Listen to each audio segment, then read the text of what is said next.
following is a production of DallasCowboys.com and the Dallas Cowboys Football Club. How about them Cowboys? Yeah. Go Cowboys! This is the Players Lounge, broadcasting live from Dallas Cowboys World Headquarters at the Star. Now, your hosts, Barry Church, Hek'ma Harrison, and Newy Scruggs. Players Lounge! Here for you. Happy New Year, everybody. Happy New Year 2025.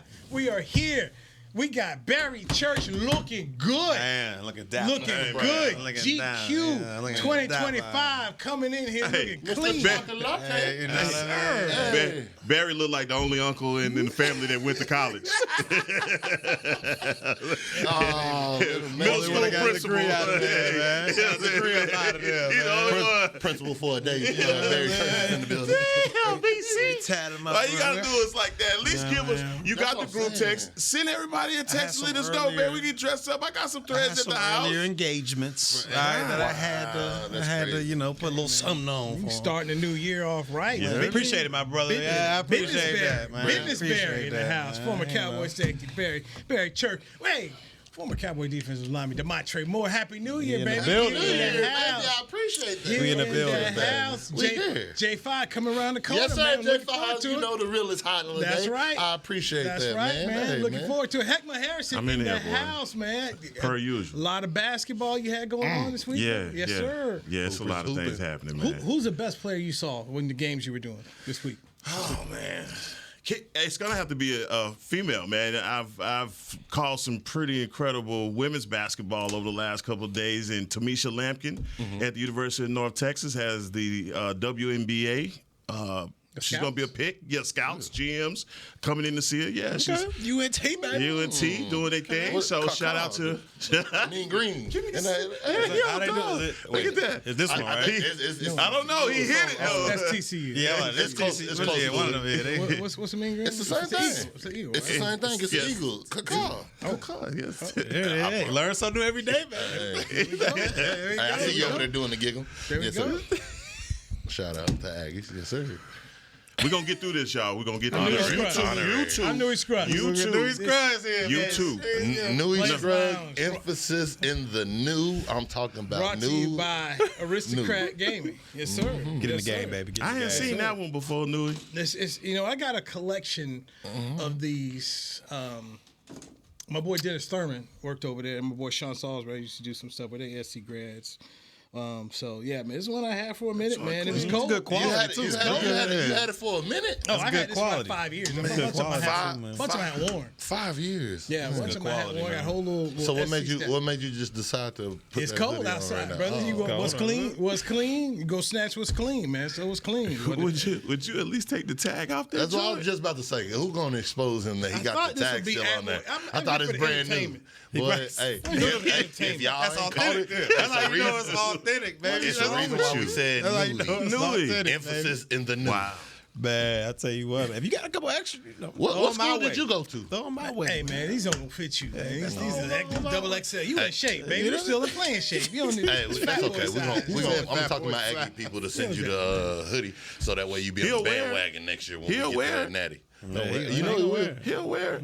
He will do that. Okay. I always tell my people. Yeah, support your people. I support my people, man. I like it. My boy Email Curtis, stuff in here. My daughter got me to K. I'm the K-State dad, so we going to see K-State TCU Saturday, man. Are you? Yes. So, Go ahead on. You said we as in we? My daughter. No, the fan. My daughter goes. She go to K-State, so they're gonna play TCU Manhattan. Saturday. So Manhattan, baby. I ain't going to Manhattan. I ain't going up there. I already knew wasn't no way in hell he's about to ride all the way up to Manhattan. Ain't no way. He ain't getting 35. No, hey, you ain't doing that. Let a naysayer know. I know where he not going. That's the Manhattan. Not in January. Why not? No, you going to Manhattan? What? It was going to be in May, in the spring. In the spring to pick up our stuff and bring it back. All warm weather. Yeah, baby. No. Let a naysayer know, man. Them roads are different up there around Yes, this sir. time. So yes, sir. Pro Bowl Cowboys are 5 of them in there. Michael Parsons makes it. Yeah. CeeDee Lamb. CeeDee Lamb makes it. Yes, They got it right. That's right. We had our boy Turp make it. Yeah. Tyler I agree Smith. with that. Shout out to the big dog, T. Tyler Smith and Brandon Aubrey. Yeah. I got it right. They chopped it in half. Last year there were 10. This year they're 5. They got it right, man. Yeah. Got it right? Anybody you think they left off? Jordan Lewis. He had a good season. Good. Pro Bowl worthy? I didn't think he took the ball away enough. I don't think so. I mean, you got so many good nickels in the NFC. You know, Murphy, the cat from where's he at now? Detroit. He plays safety and nickel. So I mean, there's a lot of cats out there. Jordan Lewis had a great year though. Great year. Yeah, he did. Nick Harris put some of his numbers up there against some of the other corners, and they're favorable. And this is just me. I wouldn't be surprised if he ends up making it because we know every. Oh yeah, the alternate. Yeah. So, but they let you know, right? Like when they put them out there, they'll let you know, hey, you're the third alternate or the second alternate or something like and that. Then so further along in playoff, people started dropping off, feeling some type of way, and then Super don't Bowl. want to play in the game, Super Bowl. So especially nowadays, it's just the games, right? It's not even the full game, right? it's Orlando too. Yeah, it ain't So, Hawaii. so do we have any alternates? I seen San Fran announced that they had some alternates. Oh, they got no alternates? No, San Fran had alternates like I think Trent Williams and those. I'm like saying the an Cowboys alternate. ain't have. So that's why I'm asking. Do we Cowboys don't haven't seen announce alternates. them? Okay. Oh, they don't. Okay. They don't. Oh, okay. Okay. My bad. No, they said no honorary victories around here. I like that. Hey man, I look at the 5 and I just say, you know what, that's legitimate. Jordan Lewis, you can make an argument for, but for the season that they've had, it's hard to get dudes. Do you still view the Pro Bowl? It seems like to me the Pro Bowl isn't viewed the way that it used to be because it's now in the hands of the fans.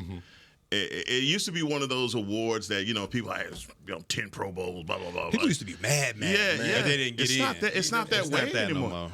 Because of the alternate, people like, I ain't playing. I'm Yeah. good. You got the alternate. I feel like people they aren't as mad, but then you have those players that I'm not mad that I really can care less about the Pro Bowl, but the incentive based, like that's where it's like, hold on, I missed out on that extra bag right there. So it's like, I don't know what it takes for me to get voted. So I feel like that's the only upset because the Pro Bowl isn't the Pro Bowl no more. Like it's not the competition factor. You go out there, you play dodgeball and stuff like that. But back in the day, like she was in Hawaii. It was when it was in Hawaii. I'm taking that trip. I'm over there. They was ready for it. Orlando, nothing wrong. No disrespect. It ain't Hawaii. It ain't Hawaii. It ain't Hawaii. Your family not trying to get to Orlando.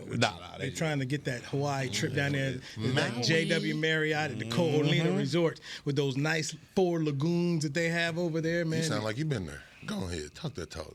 I only dream. I've only dreamed. Don't even open that can.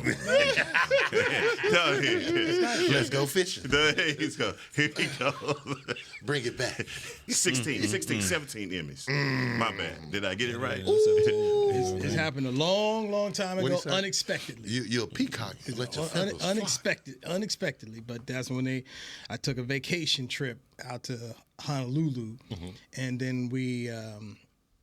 The Marriott people had like, hey, we're going to do like an excursion for the day. So we went to this resort that they had out there. And so it was a timeshare place, to get you to timeshare. So I was there.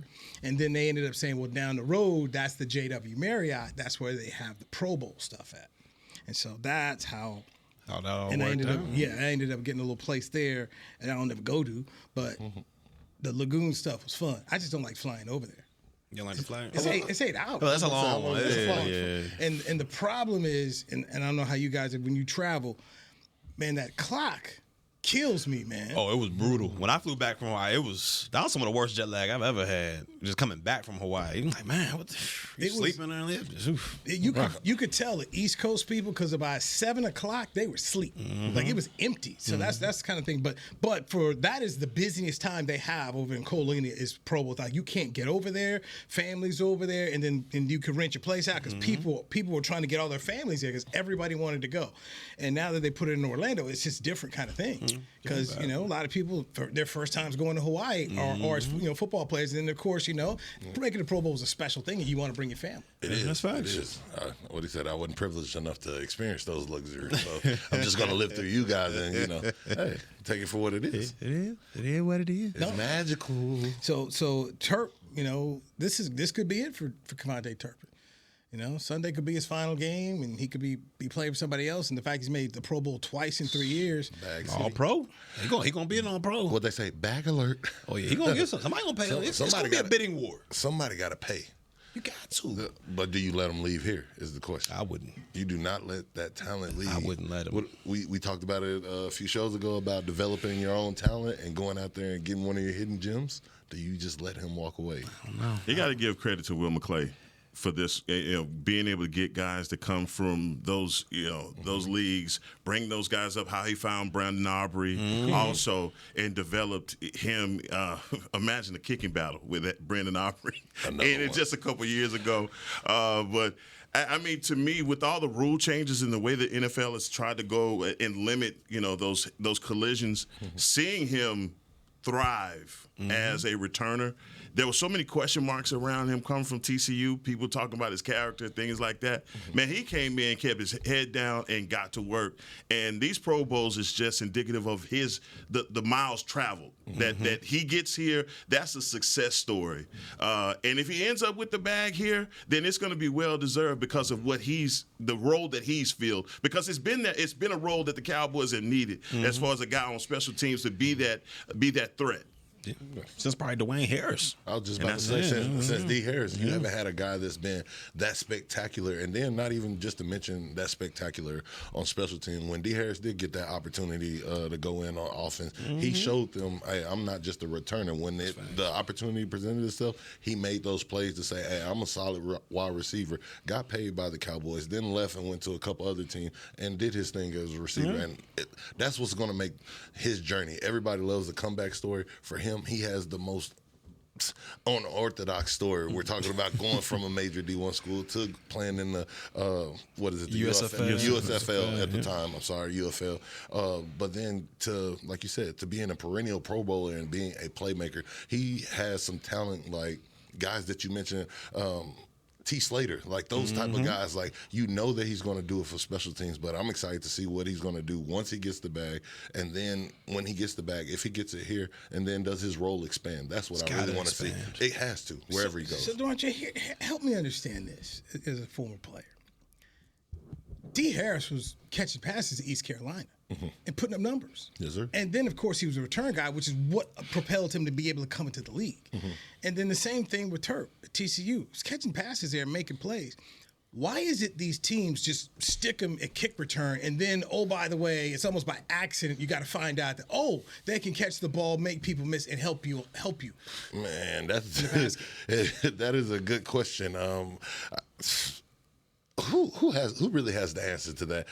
You come in with these labels, and once you come in with the label, everybody wants their label to fit wherever they fit, at least being from the player's perspective and looking in. And it's like, don't forget I was that guy, and it's your job to remind them. And I give it to guys like T. Slater and D. Harris and then Turp when we talk about them, to go from being a playmaker and a guy in the whole nuance of being the star player to now you have to figure out you're not only a star player or you're a role player, but you've been categorized as a special team player. But the thing about it is, some guys, they come in, you have a pride ego, and it's like they don't really embrace their role. But the way that they embrace their role, I think it's a little easier for Turk because he knows coming and playing in the league, the USFL, you're barely on the roster, and the fastest way for you to stay on the roster is how can I do this through special teams? And when you go out there and make that play, it doesn't matter if your name gets yelled on special teams, your name gets yelled on defense, your name gets yelled on offense.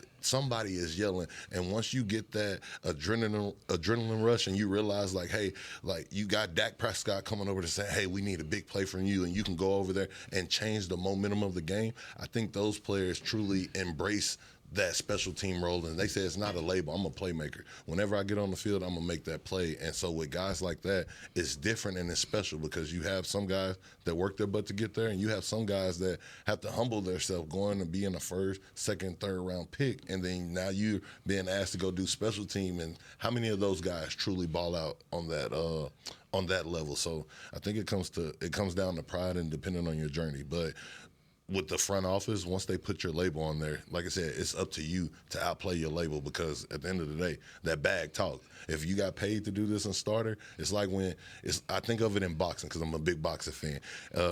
when Floyd Mayweather's out there, Floyd's not going to get a loss. You have to earn and prove that you're that guy. So you have to prove and knock out this label right here and show them like, hey, I don't just do this on the side. So whenever you need me, and then when your name is called, you only got a few opportunities. Make those plays, and if you're not a playmaker there, you might be a playmaker somewhere else. Yeah, you gotta. It's up to the player. It's up to the player to go out there and remind these guys that I'm more than just what you put me in as a box, as a label. Like you're gonna get that label coming into the whatever system you're in, and it's your job to take care of those responsibilities or opportunities that aren't just special teams. And that's the one thing when you talk about Turpin that I'm not so sure he's taking full advantage of his opportunities at the wide receiver spot. And I get the trick plays as far as reverses and bubble screens and all that good stuff. I understand he's knocked out of the box. But when you talk about those routes that maybe a dig route over the middle or a deep post or something, there's been plenty of times where we've seen Turp as a body catcher, and he's dropping these passes. So if you want to get yourself outside of that label, that box that they put you in as just a specialty, he can only affect the game special team, or he can only do big flash play here and there. You got to be more consistent at the position that you want to strive in. And for him, he wants to be, considered a wide receiver, a true wide receiver in this league. I believe he has to get a little bit more consistent as far as catching the football. We know he's explosive. We know with the ball in his hands, he's a dangerous individual. Yeah. But he's just got to get more consistent at those routine catches. And it may not result in a 25-yard game, but if you can get that 10-yard slant, catch it in front of a contested guy trying to knock the ball out from behind you, that goes leaps and bounds. I feel like he has to get a little bit more consistent at that. But that goes back to what I was saying about, like, those guys that get the bag. You see, typically, once people get bags, they either coast it out and say, hey, I made it and I'm a ride and I'm keeping it copacetic, or then you got those guys that get the bag and get a little bit hungrier because their ceiling hasn't even been hit yet. His ceiling hasn't been hit. We've only seen him as the playmaker. Imagine when you get that extra money and now it puts you in the realm of CeeDee Lamb telling you like, hey, you need to come train with us because I need that number 2 guy. Take him under that wing to learn how to run routes, how to get on the jug machine, and then you put yourself and catapult yourself into a new level or new label, if that makes sense. So it's about will and want to. Why wait for the bag for that? Yeah, why wait for the bag? I mean, but I'm just saying, like, some people are already laying the foundation for that, but we also know, like, when the bag comes, it's a certain level that more opportunities, yeah, more opportunities. All right, let's hit our first break here. After the show, It's Cowboys broke some news, and we didn't get a chance to talk about it. We'll dive into Ezekiel Elliott, gone. Man. Number 15, gone. R.I.P. Yes, yes. We'll do that next with Hek'ma Harrison. The man, the myth, legend. We've got my man, J5 is coming up, baby. J5 is coming up. DeMontre Moore here. Church man, businessman. He's not a businessman. He's a businessman. Damn right, dude. Very church. I'm Newy Scruggs. This is the Players Lounge 2025. Aristocrat Gaming is our sponsor. DallasCowboys.com. Hey there, Cowboys Nation. Kyle Yeomans here, sharing that same team that brought you Buffalo, bringing NFL casino games that show America's team on and off the reels. Aristocrat is changing the game with a new experience. Football fans, this means you can pick your team and play your team. Check out the Cowboys-themed casino games developed by Aristocrat, a proud sponsor of the Dallas Cowboys. Gambling problem? Please contact the U.S. National Problem Gambling Helpline at 1-800-GAMBLER. That's 1-800-GAMBLER for 21 and over. Dallas Cowboys Game Day is brought to you by Captain Morgan, the official spiced rum of the NFL. The NFL season is full of legendary tales on and off the field. And when you follow the captain within you, stories become stuff of legends. So gather your crew and visit followthecaptain.com to begin your adventure.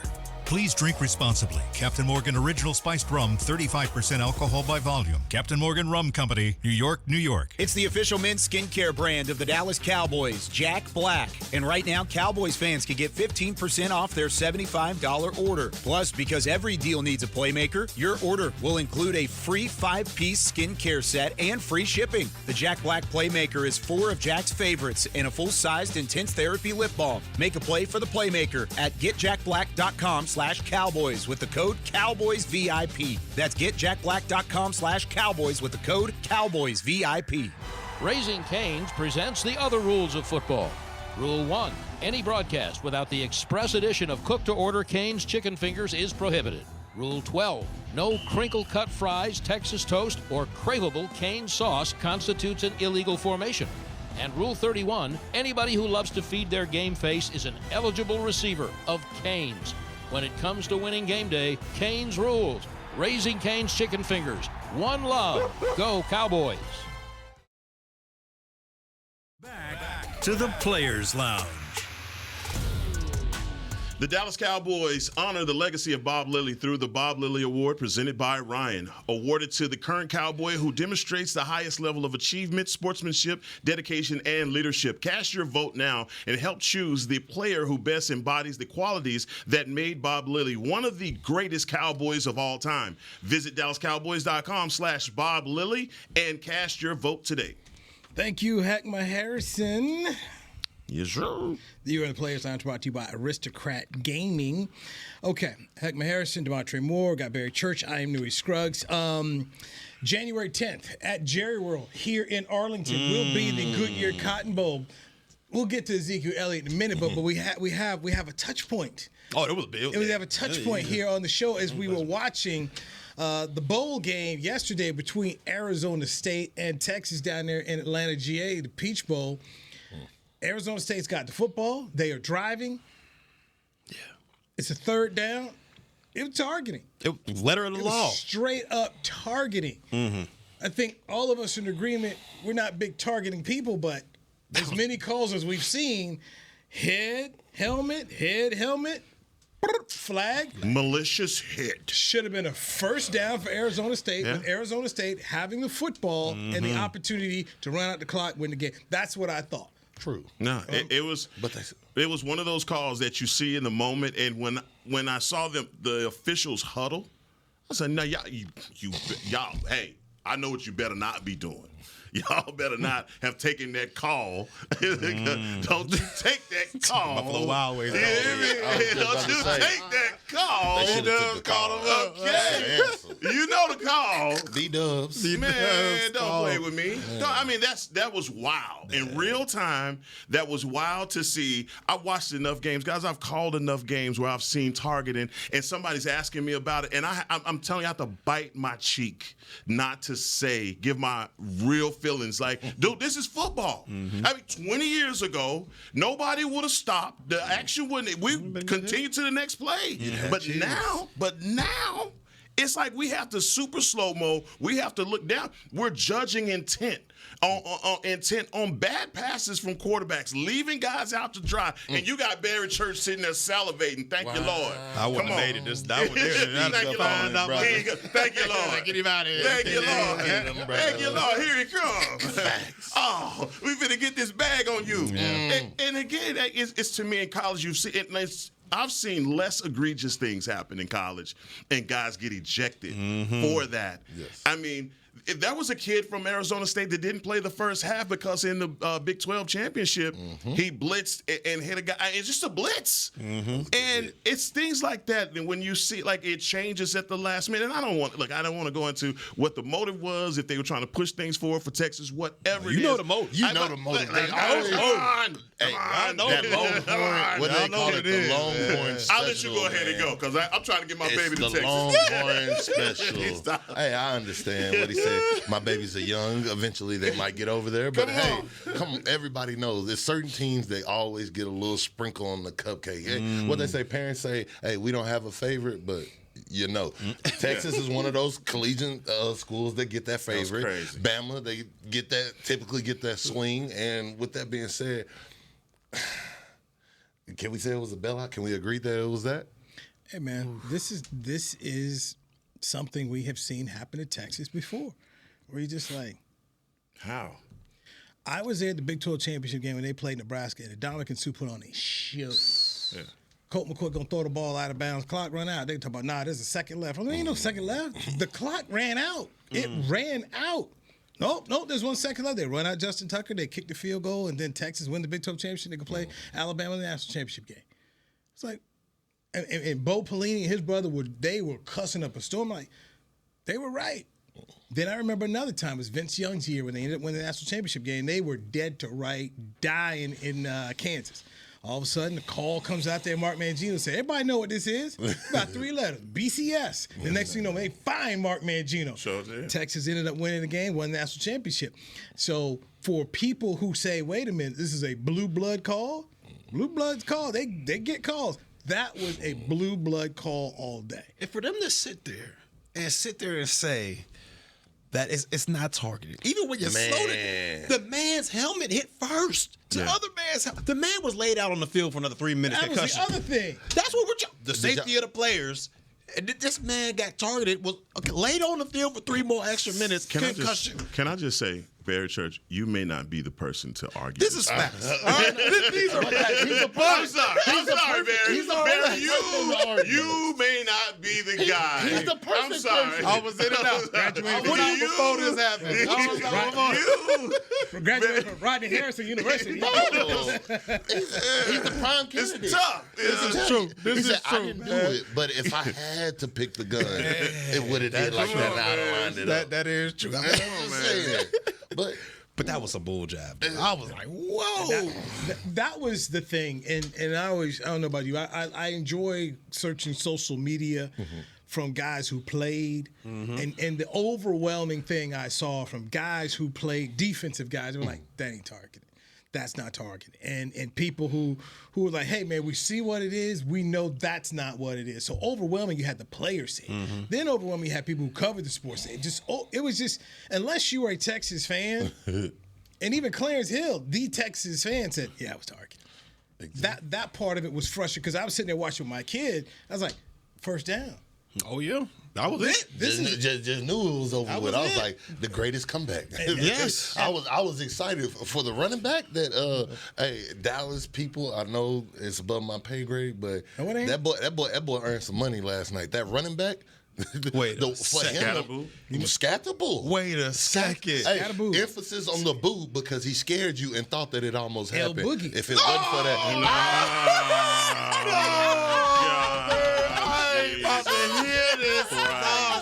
Y'all about to Scottaboo gonna be in the league killing like that? Hell There's a star in the East. There's a star in the East. When I was watching him, I said, "Oh my, this boy is a more polished version." Follow me, Rex Burkhead. That man is talented, can do it all. Talk to him. No. And then the fact that he talked. Rex Burkhead.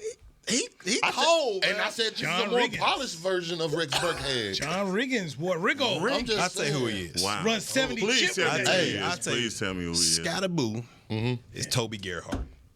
Wow. That's who he is. Well, your boy Toby from Stanford And y'all University. see, that's who Scottaboo is.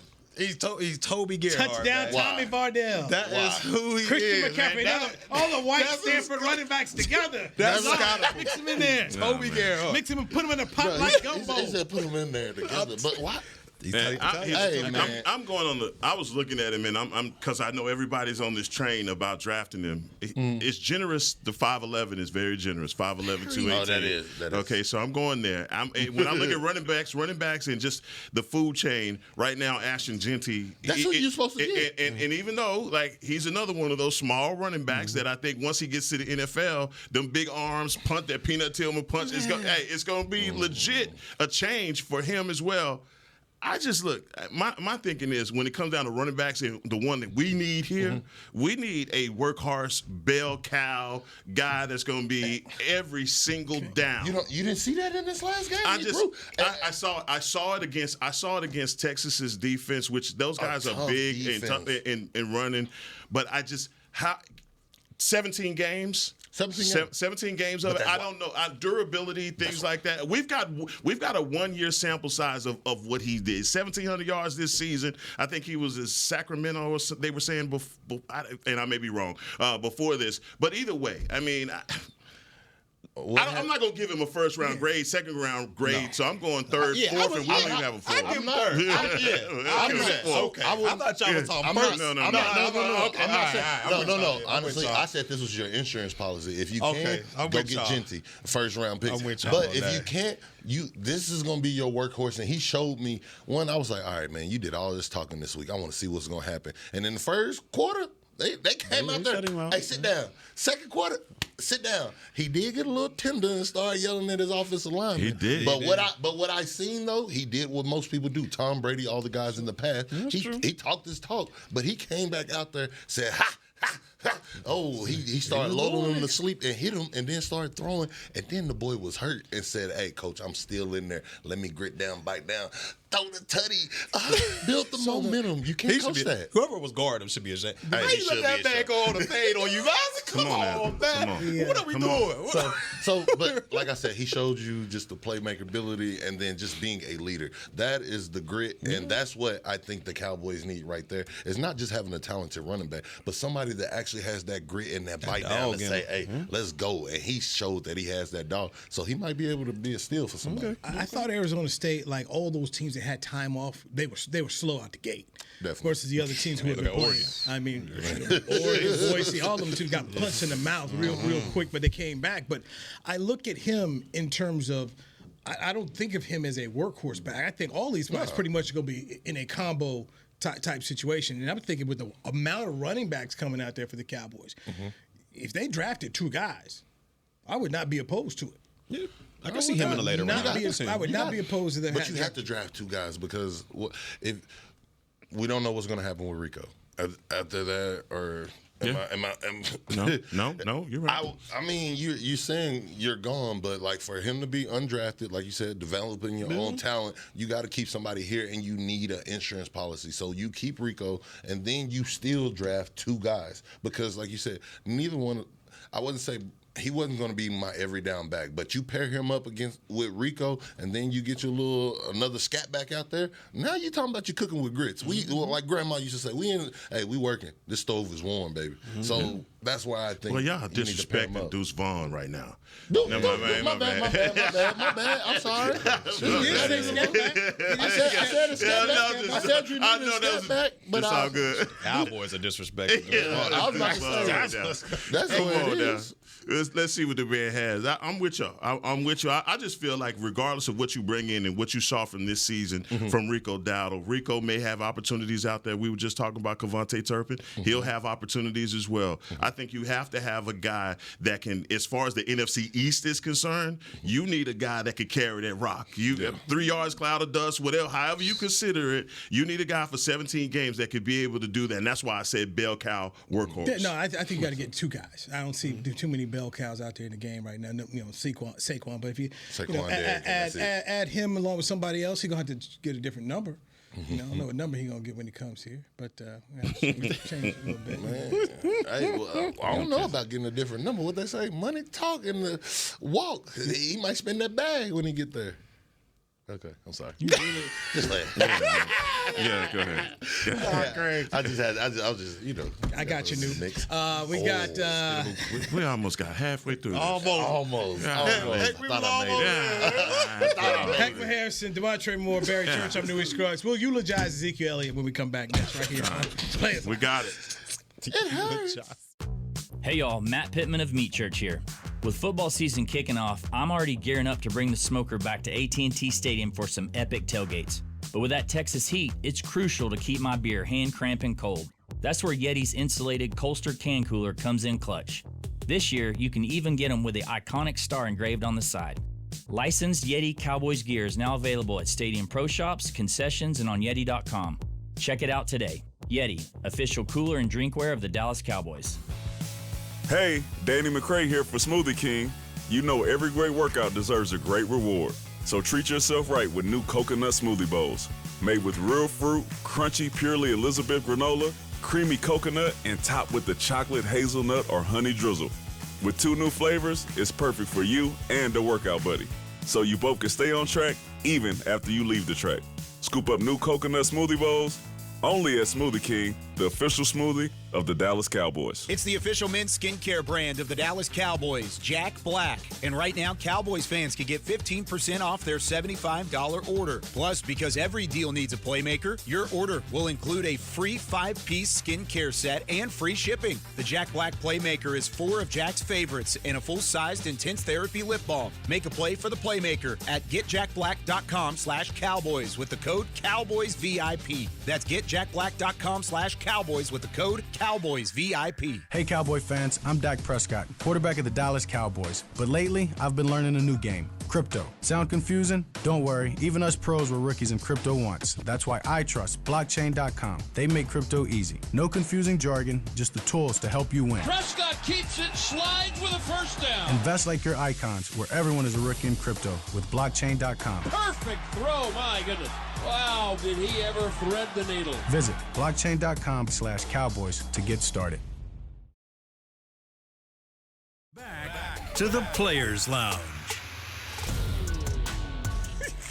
Golf Wang by Tyler, the Creator, in collaboration with the Dallas Cowboys, is now available at select pro shops and online. Score unique apparel and accessories at a pro shop near you, or log on to shop.dallascowboys.com. A Fanatics experience. All right. Ezekiel Elliott, gone. Bang. R.I.P. Gone. Happy night to the show, man. Happy night to the show. No, they don't do that right like before we come on. They always get we've had this happen to us a lot, guys, where we're on the road and all of a sudden, boom, ESPN. Ain't that something? Boy, he requested it. You never know. That's what they say. That's what he said. He requested it, man. Did he? Because I find it like, do y'all think somebody gonna snag? Like one of these playoff teams gonna be like, hey, let me. No. Zeke, we need you. Go ahead, Barry. You instigate. I'm just saying. I'm gonna be the accelerant on there. No. No. What? Like, what That's did my immediate thought when I saw it. What did you do that says, "Hey, I need to pick you up"? Like Calais Campbell, that's a guy where you say, "Hey, we need him in on this playoff run." Yeah. They signed you expecting, like, and this is no shot at Rico. Shout out to him for doing what he did, missed 1,000-yard running back. But they signed him with intentions of him taking over for him and doing the 1-2 punch with Zeke being the emphasis, and you wasn't the emphasis. So, what team? That's what I'm saying. 9,130 yards in his career, 74 touchdowns. Ezekiel Elliott came into the league in 2016, his 9-year career. I'm telling you, when you first saw him coming out of Ohio State, you thought you had those delusions of grandeur. You told yourself he was going to be one of those GOATs. He's 40th in all-time rushing. Okay? I mean, it didn't end the way it started. I started to see right around 2021. I think his last 1,000-yard season was when you started to see the decline. And like what you say, Father Time is undefeated. And at the same time, you know, he gutted out some injuries. I've heard you say plenty of times they never remember that. They don't remember that. They never remember the time. They don't remember that. You're right. So they brought Tony Pollard in. They did the Thunder Lightning deal for a little bit. And then they said, you know what? We're good with the Lightning. You know? And then next thing you know, Zeke is out here, man. This was a failed experiment. It really, 226 yards, 226. We was way off. I think I saw him at like 8 tubs. You had him at 525 yards. Hold on, these are the predictions y'all had. I swear to God, bro. Let's see. Hey, go relive the past. You know what? Break it out. That's all right, baby. Break No. it out. Break out the the book of notepad. integrity. Don't you ask for it, because the book of integrity will burn you. Yeah, bro. will. Okay? Just get ready. September 5th. September 5th. What was the date? September 5th. Let's go. September 5th. Get the tickets and the receipt. Zeke Yard. You're an evil person. You're an evil Barry man. had 525. That wasn't too bad. Okay. Evil man. I was a low at 465. Okay. How you was close. Somebody put 700. The 700 Club. I did. And what did he end up with again? 226. That was bad. Deuce in the corner. Tough break. So time to work for you. Tough break. Another one bites the dust. But that's all right. That's all right, boy. Hey. It was all wrong. It was all wrong, man. Then, so underneath here, after that, so we had Dak with the touchdowns. I had touchdowns and picks. I had 33 touchdowns, 11 picks. Church, you had 35 touchdowns, 8 picks. Heck, you had 36 touchdowns, 14 picks. He ain't throw nothing close to none of them on those touchdowns, man. Hey, all I'm going to say is Barry is over here sounding like a Kevin Hart meme right now. Damn. That done burnt me a lot, man. That book done got me a lot, man. It got in that book, man. It got me a lot. Don't you worry. Going into that Cleveland game, we had Tyler Guyton, how much help? We had that. Then under Rico Dowdle, we questioned, said Batman or Robin. Which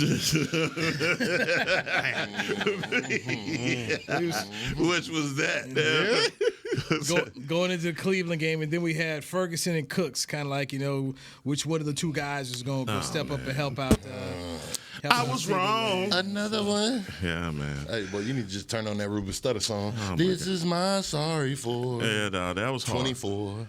That was hard. I will say this about Zeke though. Because I was there with him his rookie year. When he stepped onto the scene, man, he did. He's explosive. Because I thought, we had what we had in DeMarco, and I'm like, ain't nothing going to top that. DeMarco was going. We needed somebody else like that, and I don't know if Zeke's going to be able to do that because in camp. He started a little slow. He had heavy feet out there, and I was like, oh, man, we the 4th pick overall on this dude, man. But the man shot out of a cannon when the regular season started. And he literally carried it. Yep. After that Giant game. He carried us. But what did I say earlier in the show about Turp? It depends on when you get that bag. What happens? Will you elevate or will you start to see a decline? He was mad. The question, I guess, goes down to, did the Cowboys pay him too late? Or they should have paid him earlier. If they'd have paid him earlier, would we not have a Zeke that went to Cabo that set out for most of the year and did the Le'Veon Bell experiment? And then from there, it was like, hey, now we just see that snowball effect of him going down. If you would have gave him his bag earlier, he'd have still been here. He'd have been playing from the start of the season, and he could have got the ball rolling. And we talking about the change in your career potentially. So that bag is different when the timing of it. And so hopefully we learn from experience with a lot of people that's coming up and about to get this bag right now. Yeah. Don't delay it. But that's just my opinion. I don't know. That's why you're here. You're here for your opinion here. Somebody had questioned whether or not Ezekiel Elliott should be in the Cowboy Ring of Honor. Wow. Cowboy fan. What happens? What happens to guys at the end of their career? Those questions start to come up immediately. You start asking a question about the Ring of Honor. Then the next question is Hall of Fame. All of those questions start to come up. I mean, because now some people, you frown on it, but you have a Terrell Davis with 7,000 yards that's in the Hall of Fame. That is true. Terrell Davis, MVP in the league. Rushed for 2,000 yards. He did. Super Bowl MVP, 2 Super Bowl rings. 7,000 yards. And I don't know if he was all. I don't know. I don't know if he's all decade or not. I don't know if he's all decade or not. But when you look at impact, and you can say 7,000 yards, you're legitimate. But when you talk about accomplishments, and I say this because I know TD and I did a radio show together, and I would talk with him about these things when he was trying to get in the Hall of Fame. These are things that are getting used against you. And when you talk about impact, not many people walking around with his resume of accomplishment, $2,000 in a year. Yeah. An MVP as a running back? Yeah. I mean, I don't know. How long did TD, excuse my ignorance, but how many years? Yeah. Maybe. It was short, right? Short. That's what I'm saying. Maybe, so eight well, no more than 9, but very short. And that first one was like special team, wasn't it? Yes. Exactly. Yeah, that's what I said. He got it out the muck.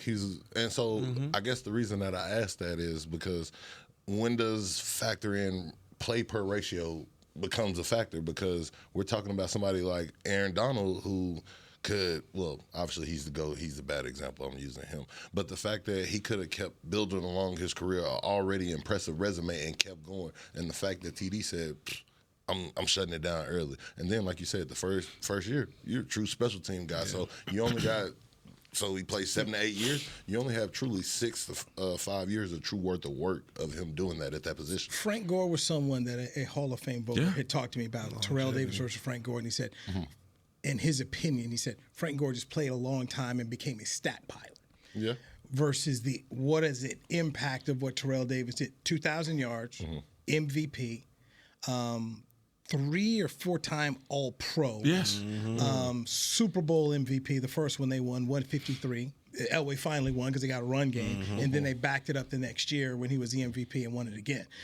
Just like, hey, when he was here, homeboy took the Broncos to a level they had not been before, and a Hall of Fame quarterback of John Elway, who went 3 Super Bowls before, couldn't win them. Then he's winning them because he had a run game, and he was a dominant performer, a true difference maker. No, I mean, what you're talking about as far as impact. I look at guys like Priest Holmes, you know, in that same vein, in the impact that they had for the teams that they played for, and do they get that opportunity? And that's all I'm saying. Like, it gets to the end of the career, and then you start looking at the body of work, and things like impact starts to come. Man, put Darren Woodson in the Hall of Fame. Why are we doing all this talk? I'm sorry. Go ahead, man. That's a fact. Finish this thing off. That's a fact. That's a conversation all 4 of us. My bad, man. We're all there. Did he make the finalists? He Yes. did. He did. He Okay, did. all right. He did. What they said, vote. And- I put it out there. My vote's been casted. When they sitting there and they ask you who you think, hey, But he made it. would. And the beauty of it is, you know, there's not the safety competition anymore. Rodney Harrison and Earl Thomas are not there, so now he's the only one. So he's definitely worthy of the ballot, and I hope Woody gets in here. Yes, All right, man, fun show as always. All right, Hek'ma, appreciate you. Yes, sir. D, appreciate you. Church, looking good. Appreciate you. Appreciate it. Out. Yes, sir. This has been a production of DallasCowboys.com and the Dallas Cowboys Football Club. How about them Cowboys?